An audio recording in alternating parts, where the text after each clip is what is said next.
How you doing, ladies and gentlemen? Welcome to Modern Culture. I'm Ron Duke. The word dweeb, it's a word that may or may not extend well back to centuries gone. And that's the debate we're going to talk about today. The word dweeb. Where does it start and where does it end in our modern culture? We might have noticed that in the late 80s, early 90s, the word dweeb was heavily used, sometimes overused, in many high schools, especially on the West Coast. Today with us in the panel is Senator Fudge Washington from the state of Oregon and from the University of Saskatchewan. I'm proud, very proud, to introduce Professor Badassich. Let's get started. We'll start with you, Senator. Yes. You claim to be, I'm sorry, not claim, you are the procreator of several words and pop cultures, you could say, in this world. So tell us, sir, where did the word dweeb originate? Well, it originated from me. It was late 70s, probably about 1977, 78, and I was in my kitchen making a tuna fish sandwich. And tuna fish, but that's besides the point. I kind of embarrassed to say I was picking my nose, and Now, are you picking the nose to put the snot in the tuna fish? No, it's just a bad habit. Oh, okay. But I was picking my nose, and this horrid, huge booger came out. And it was like nothing I'd ever seen before, and this word just flew out of my head like an angel from heaven, and it was dweeb. So you're saying the word dweeb, by definition, is actually a large, never seen, an unseen snot? Is that what you're saying the definition of the word dweeb is? No, the snot was just my muse. It was horrid and disgusting, and so I came up with this word to have a negative connotation. So the word dweeb is negative for anything? Or a snot? Anything, but it originated with my snot. I see. Professor, welcome to the show. You disagree, do you not? I do. Please explain the facts that you have for your disagreement to not only me and the senator here, but to everyone at home, too. Looking out for you.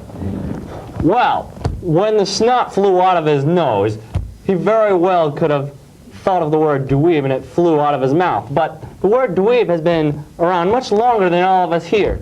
And I think by him taking the credit for the word dweeb, I think he's got a big head. And there's something wrong with his story. There's a hole in the bucket, dear Liza, dear Liza. Now, the word dweeb originated in the early 18th century, you see, and as you say, dweeb means negative connotation for anything.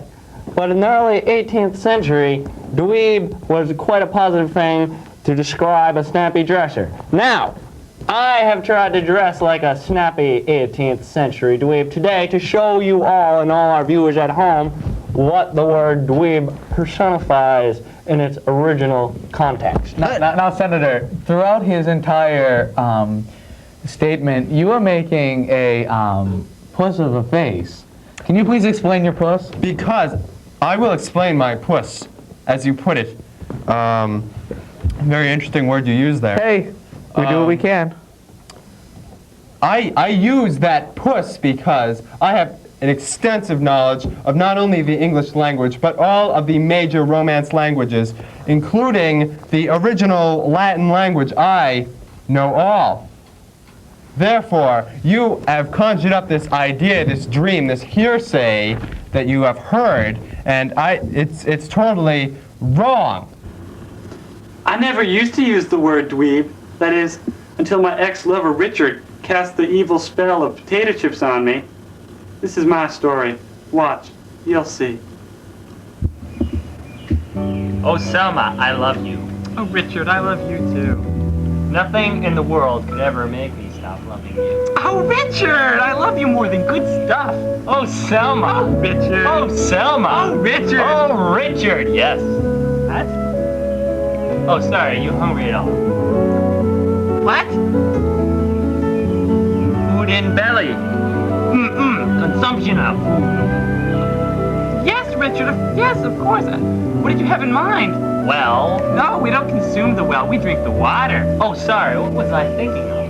I don't know. Let's retrace your thoughts. What made you think of that? I was thinking of the dating game or something. Potato chips?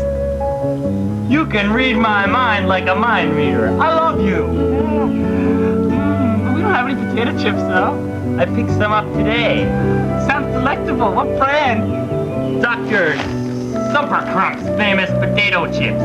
I can't eat those. They're banned in 87 countries. They contain a secret ingredient that makes you do whatever Dr. Crump tells you to do. Whatever he tells you to do. It's just an advertising ploy. It's brilliant. Eat the chip. No, they've turned you against me, the woman you love. Nonsense, Selma. Eat the chip. Hail, Pegasus! Hail! No flying horse can save you now, bitch.